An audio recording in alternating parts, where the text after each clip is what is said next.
I got so much motherfucking design on right now. Break it down, bring it back, make it clap. I got 3 old thoughts, new block, wear that thing. Bitches on my line, and you know.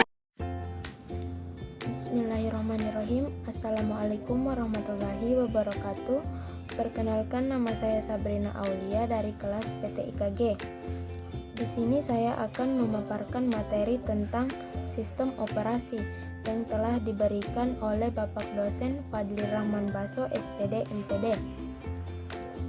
Apa itu sistem operasi? Sistem operasi adalah perangkat lunak software yang bertindak sebagai perantara antara pengguna dan perangkat keras komputer. Sistem operasi mengelola sumber daya perangkat keras dan menyediakan lingkungan bagi program atau aplikasi agar dapat berjalan dengan baik. Selanjutnya yaitu perkembangan sistem operasi. Tentunya dari tahun ke tahun, sistem operasi mengalami perkembangan. Adapun generasi awal atau yang pertama yaitu pada tahun 1940-an hingga 1960-an tanpa OS atau hanya pemrosesan BAT. Yang kedua yaitu pada tahun 1960-an hingga 1980-an multiprogramming dan timesharing OS.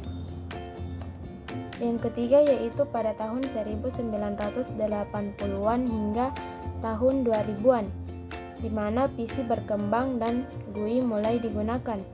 Dan yang terakhir yaitu pada tahun 2000 hingga pada tahun sekarang ini, di mana Cloud OS, Mobile OS, dan Alphabet OS. Adapun fungsi utama sistem operasi yaitu yang pertama, manajemen proses, di mana sistem operasi mengatur proses yang berjalan di komputer termasuk alokasi sumber daya, penjadwalan, dan pengelolaan antrian proses.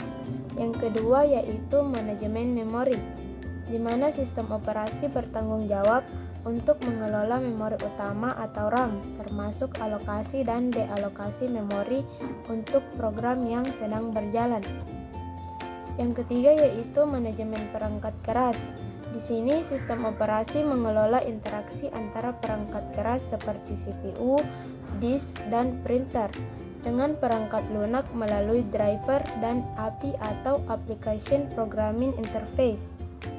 Yang keempat yaitu manajemen file atau sistem operasi menyediakan cara untuk menyimpan, mengorganisasi, mengakses, dan mengelola file dan direktori di sistem penyimpanan. Yang terakhir yaitu keamanan dan akses kontrol. Di sini sistem operasi mengontrol akses pengguna dan aplikasi ke sumber daya, serta melindungi data dari ancaman eksternal dan internal. Adapun fungsi lainnya yaitu mengatur dan mengelola perangkat keras, menyediakan antarmuka untuk pengguna berinteraksi dengan komputer, dan mengatur pengelolaan file dan data. Yang terakhir yaitu sistem operasi yang populer pada sekarang ini. Adapun beberapa sistem operasi yang sedang populer antara lain Windows, macOS, Linux, Android, dan iOS. Windows dikembangkan oleh Microsoft, banyak digunakan karena kompatibilitasnya yang luas. Sedangkan macOS dibuat oleh Apple, dikenal karena stabilitas dan desain yang elegan.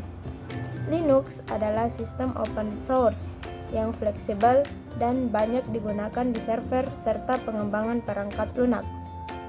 Android berbasis Linux digunakan di sebagian besar ponsel pintar, sementara iOS buatan Apple menawarkan ekosistem tertutup dengan keamanan yang tinggi. Masing-masing sistem operasi memiliki keunggulan dan kelemahannya tersendiri. Semuanya tergantung pada kebutuhan pengguna. Mungkin itulah materi yang dapat saya jelaskan pada tugas kali ini. Kurang dan lebihnya mohon dimaafkan, dan saya akhiri dengan ucapan wabillahi taufik wal hidayah. Wassalamualaikum warahmatullahi wabarakatuh.